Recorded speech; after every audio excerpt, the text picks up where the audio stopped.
when you look at this thing called the glycemic index, which is the science that supports many of the popular weight loss programs in the marketplace. And if you're not familiar with the glycemic index, let me bring clarity to what it is because there's holes in it.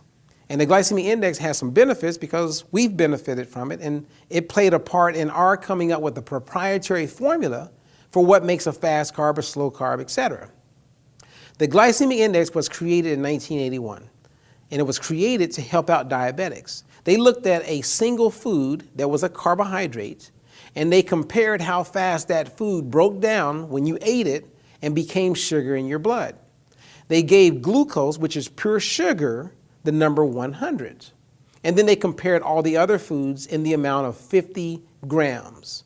So they would take 50 grams of banana, and then they would have you eat it, and then they would monitor you and see how fast that banana broke down and became sugar in the blood. A banana, based on the glycemic index, is given the number 70. Now, glucose is given the number 100. So a banana would be like middle of the road. It's not too high, and it's definitely not too low. So a diabetic may consume a banana, but they would do it with caution. The first question I have when it comes to a banana and how they came up with the number 70 is what type of banana did they test? Okay? This banana, which is closer to green, when it's closer to green, is going to be higher in starch. And when starch is eaten and broken down, it does become sugar eventually, but it starts, so it's going to convert to sugar slower. Whereas if I were to grab a banana with brown spots on it, this banana is going to be highest in sugar right now. If it's already like highest in sugar, then it's going to convert to sugar in your blood a little bit faster. So the question I would have for the people who created the glycemic index, did you base the number 70 on this banana or on this banana? Because it could be this banana, but you may be eating this banana and then get the glycemic effect, meaning it becomes sugar in your blood way faster than what the glycemic index would predict. That makes sense? So at that moment, it tells me I can't go by the glycemic index. Let me give you one more example. A potato, right, is given the number 95. So if you're a type 2 diabetic, you may avoid most potatoes. Now I've seen some potatoes, rank as low as 85, but if it's a 95 and you look at glucose, pure sugar at 50 grams at 100, as a diabetic, I do not want to be consuming a potato because it's too high in sugar. Well, if we look at potato chips, right here, potato chips are made from potatoes, right? They're a little bit more processed, they're further from nature, but on the glycemic index, if you take 50 grams of potato chips and you monitor how fast the potato chip becomes sugar in the blood, it's given the number 55. So if I wanted to keep my blood sugar levels lower and I was going to eat the same amount of carbohydrates in the potato chips or the potato, I would go for the potato chips because it's better on my blood sugar, and if it's better on my blood sugar, that means it's better on my insulin, and if it's better on my insulin, I'm less likely to go into fat storage mode. So then my question is, okay, you're shocking me, Robert. You're blowing me away. You're telling us to eat potato chips? No, I'm not saying to go eat potato chips. What I'm sharing with you is the science of how all this comes together and why you can't just go by the glycemic index. Number one, the glycemic index is based on a single food. And most of the time when you eat a potato, you're not eating a potato by itself. You're eating it with something. See, the reason the potato chips register lower on how fast it becomes sugar in your blood is because there's fat inside of the potato chip.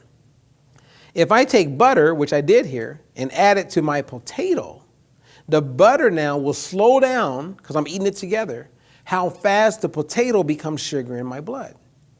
So I'm encouraging you to add the recommended serving size of butter or fat, high fat sour cream. Add it because it's going to help slow down how fast the potato becomes sugar in the blood. Another thing that they didn't keep in mind, or most people don't know, is that if I were to eat chicken, turkey, tofu, some protein source with the potato, which most people are eating a steak with the potato, or chicken with the potato, then the protein is going to slow down how fast the potato becomes sugar in the blood. The fat is helping. It's slowing down how fast the potato becomes sugar in the blood. If I have broccoli with that or some type of high fiber vegetable, that fiber is going to slow down how fast the potato becomes sugar in the blood. So the meal working together is actually helping keep your blood sugar levels from spiking too high, which results in you not causing a large secretion of insulin to come about, which increases your likelihood of going into fat storage mode. Make sense? See, at the end of the day, you want to have the knowledge. You know, one of my favorite books tells me that my people perish for the lack of knowledge. And I believe that if we have the knowledge and then we apply it and we feel the benefits, and when you're feeling good, it's like when you know better, you do better. So you now have the foundation to be able to eat the foods you want. So when you see fried food at church and you're like, oh, I can't eat that. Yes, you can. You just eat it the way you have been taught, even when, like years later, because your body and how it responds to food, well, that's not going to change. This is not like an exercise fad or some trend that's here today and it's going to be gone tomorrow. As I said earlier in the course, mac and cheese is not going anywhere. The foods that you love are going to be around. Fast food restaurants aren't going to disappear. They're going to be around. And they're going to do things to like bring in, foods that are higher in fiber and less processed. And I believe that that is great.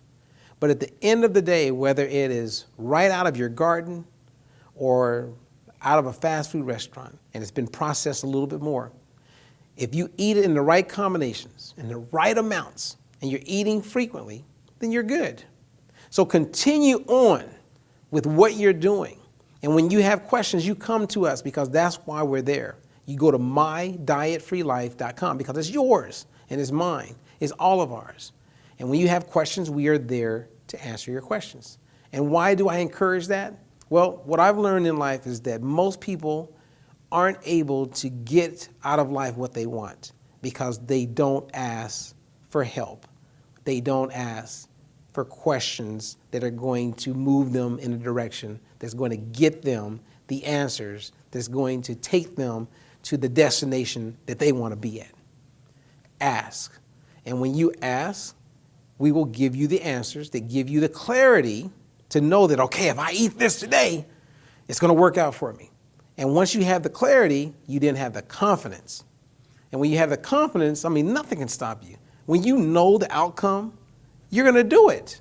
So then do it, and then you will experience a continuance of success.